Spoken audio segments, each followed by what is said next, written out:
Salut à tous, c'est Mickaël, j'espère que vous allez bien. Bienvenue sur ma chaîne Mon Monde de Geek. Alors aujourd'hui, une petite vidéo maître de l'univers, puisque je viens de rentrer une nouvelle figurine. Alors c'est pas de la nouveauté, c'est une figurine qui date un petit peu, qui est sortie il y a plusieurs mois maintenant, il y a au moins une bonne année de cela. Il s'agit de Mantenna.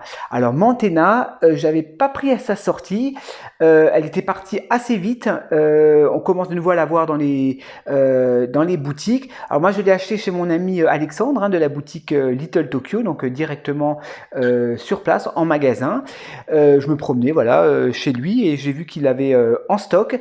Je l'ai pris dans ma collection. Vaut mieux tard que jamais comme on dit, parce que vous verrez qu'elle a des particularités par rapport à la version vintage des années 80. D'ailleurs, restez jusqu'à la fin de la vidéo, on fera la petite comparaison. Et vraiment, Mattel, ils ont vraiment respecté la figurine telle qu'elle a été conçue dans les années 80. On va passer au packaging. Donc le packaging, comme d'habitude, c'est du Origins, hein, c'est la collection Origins pour le 40e anniversaire des Maîtres de l'Univers, Master of the Universe, Mantenna. Donc Mantenna qui fait partie de la Horde sauvage, la Horde dirigée par Hordak. Donc voilà, je vous montre la figurine dans son blister. Donc elle est vendue avec son arme, hein. Il a une arbalète, enfin elle a une arbalète.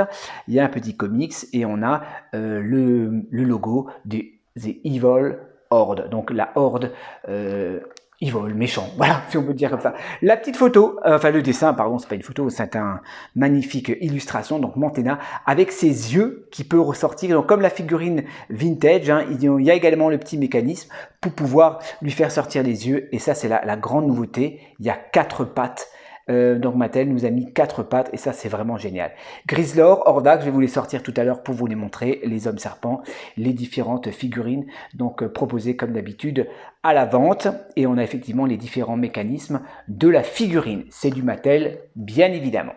Voilà, je fais une petite pause, je vais sortir mon petit cutter et je vais vous ouvrir tout ça. Allez, à tout de suite.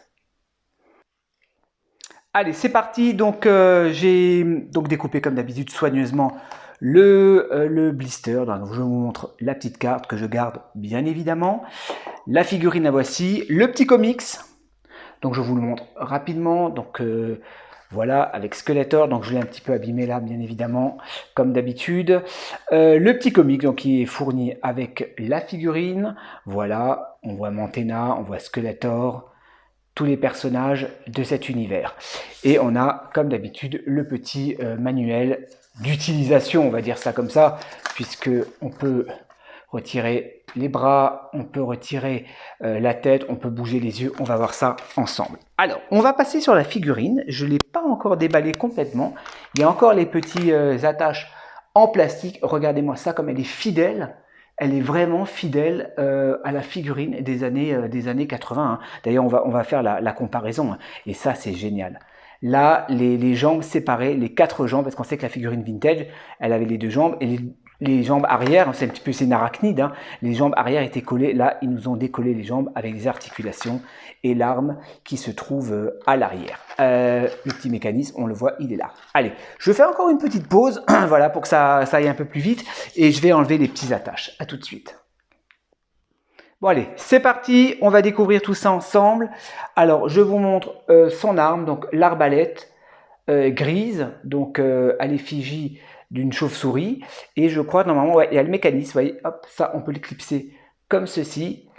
Et on peut le déclipser. Alors, est-ce qu'il y a un petit mécanisme pour pouvoir faire comme si il lançait un projectile? Ouais, il faut tout simplement appuyer, donc ça, vous le bloquez. Et après, hop, ça, on appuie comme ça. Donc l'arbalète, voilà, très simple, qui va venir se fixer au niveau de son poignet. La figurine, alors je la découvre avec vous, je la déballe. La voilà, je l'ai enfin dans ma collection. L'affreuse, l'hideuse Mantenna. Franchement, elle est magnifique. Elle est trop belle. Je vous dis, j'ai hésité à me la prendre parce que je me suis dit, ouais, elle est vraiment trop ressemblante à la figurine de l'époque, ça sert à rien d'en avoir 2.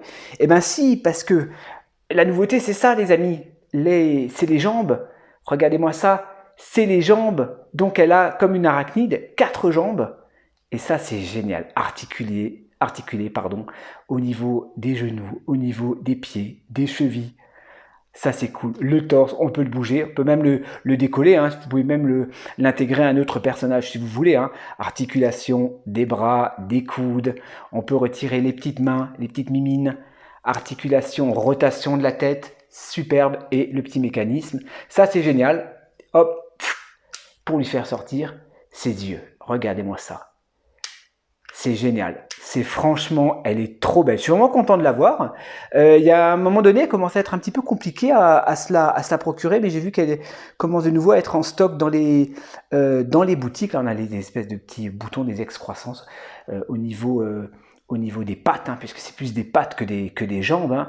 On a l'insigne de Hordak, hein, on retrouve la tête de Hordak, la chauve-souris, la ceinture jaune comme à l'époque, les insignes au niveau des jambes. Non, c'est vraiment génial. Les détails au niveau des yeux, elle a au niveau de ses orbites, regardez-moi ça, c'est trop bien. On voit les espèces de veines à l'intérieur. Non, c'est cool, elle est belle. On va la comparer, je vais la poser, on va la comparer tout de suite avec la vintage, les amis. Et vous allez voir qu'il n'y a pas tellement de différence. Voici la vintage des années 80 que je me suis racheté. Ben, c'est pratiquement la même. L'arme, c'est pratiquement la même. Hein. Attendez, hop, on va la mettre là. On va regarder l'arme. Ouais, juste un peu. Ouais, c'est la même. Hein. Sauf que la vintage, elle est un peu plus foncée. Peut-être un peu plus grand. Non, même pas. Non, non. Ça, par contre, c'est nouveau. Là, les deux petits, les bouts là, c'est un petit peu différent. Mais on est pratiquement sur la même arme. Hein. Les figurines. Alors, la vintage, la voici. Donc, avec le petit mécanisme qui fonctionne bien, elle est en très bon état. Hein. J'ai une figurine en très bon état, voilà. Et effectivement, vous voyez, là, les jambes, ils étaient sculptés. Donc, les pattes, plutôt, les pattes étaient sculptées. Bon, il y avait le petit mécanisme. Quoique le petit mécanisme, ouais, bon, ça fonctionne pas très bien. Mais sinon, vous voyez, la figurine, elle est vraiment en très très bon état. Hein. Donc, la vintage, la voici. L'Origins, la nouvelle, la voici.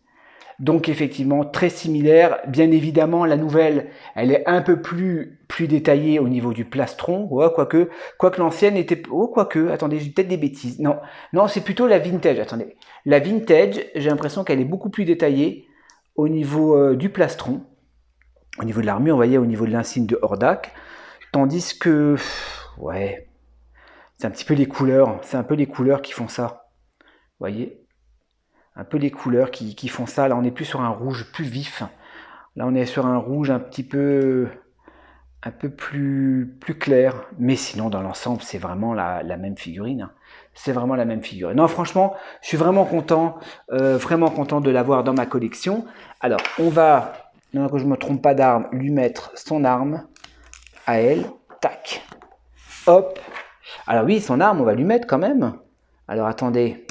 Tac. Voilà, les pattes, on peut les bouger, on peut lui donner des poses. Ça, c'est vraiment, vraiment cool. Je vais vous sortir Grizzlor, la figurine vintage que j'ai achetée sur Vinted, en très, très bon état. Hein. C'est une dame qui me l'a vendue. Magnifique, je n'avais même pas payé trop cher. En plus, je crois, une quarantaine d'euros. Regardez-moi ça. Grizzlor, c'est rare de l'avoir comme ça en bon état, avec son armure et avec son arme. Donc, le Grizzlor, je le mets ici, voilà, et on va sortir le méchant, le leader, Hordak, lui aussi j'aime bien. Franchement, les vintage, elles ont vraiment un petit quelque chose en plus. Elles sont bien les Origins, mais les vintage, elles ont un petit côté old school que j'adore. Voilà les amis, bah écoutez, c'était une petite vidéo, même si la figurine est déjà sortie, je crois qu'elle est sortie il y a 2 ans, hein, cette figurine. Attendez que je regarde, je crois qu'elle est sortie en 2022, ou 2023, si je dis pas de bêtises, mais bon, c'est pas grave, comme dit, vaut mieux tard que jamais.